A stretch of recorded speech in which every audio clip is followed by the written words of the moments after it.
Thank you, Speaker. Greetings to the President, Commander-in-Chief, Tate Malema, Commissars, and all EFF ground forces in South Africa, Africa, and the diaspora. We want to once again invite the people of South Africa to join the gathering of the poor, the working class, civil society, traditional leaders, pastors, and ground forces who will be gathered here in the city of Cape Town to celebrate the EFF's 12th anniversary. It will be a celebration of political clarity, revolutionary discipline, and a reaffirmation of the generational mission to dismantle the post-1994 elite pact that continues to exclude the majority. Speaker, the EFF rejects the proposed appropriation bill tabled by the Minister of Finance. We have participated in all mini-plenary debates and made concrete and substantive submissions of practical amendments that are going to give us the people's budget.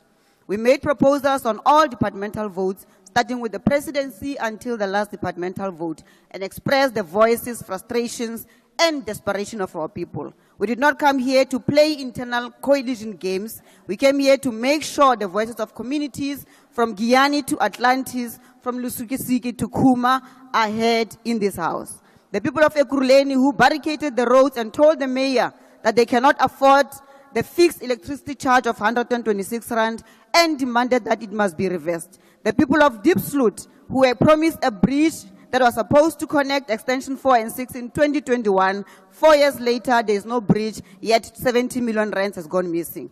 The people of Josini who were given one tap and promised water but continue to complain about the lack of water.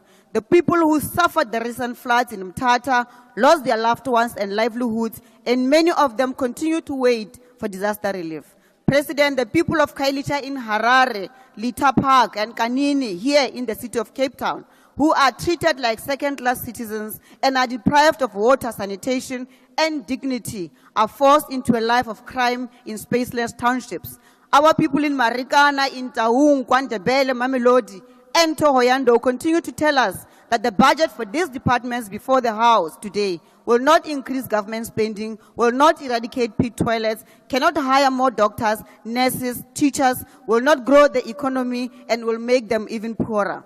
These are the people who are not considered by people who support this budget. We must ask ourselves, who is this budget for? We know that for the supervisors in the government on neoliberal unity, led by the chief supervisor, Ms. Helen Zille, the budget is the tool to fight political squabbles inside the GNU. It is not a tool for transformation. It is not a tool for redistribution. It is not a tool, a weapon to fight unemployment, poverty, and inequality. It is a compromise budget negotiated in smoke-filled back rooms to keep a sinking coalition afloat. We know that for the members of gang units and prison gangs, they are just happy to be in cabinet, enjoying the gravy train. They don't care about the poor and what this budget means for them. We're still not sure why some in the GNU today support this budget, because it is the same budget that was tabled in the past 10 years, and they rejected it in each of those years. The only thing that has changed now is that the very same people are now in cabinet. Principles have been sold for posts and blue lights.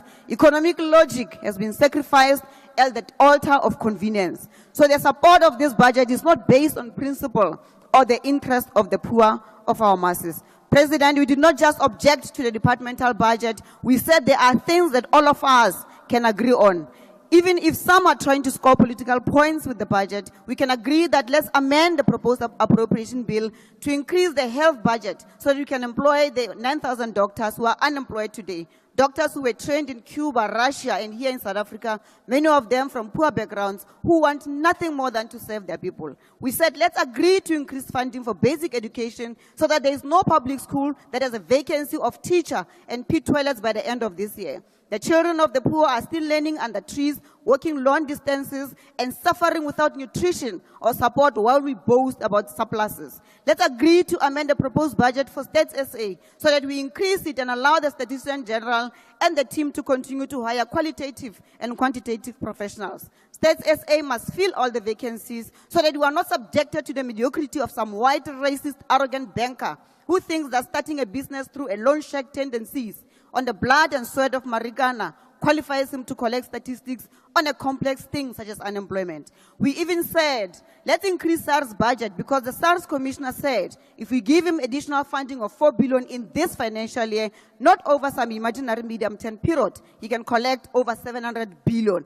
Why are we not doing that? Why are we not closing the tax gap? Why are we not strengthening the state? And we said that we are willing to make all these amendments within the past fiscal framework, even though it was rejected. But it's the correct procedure. But we are called the most unreasonable political party.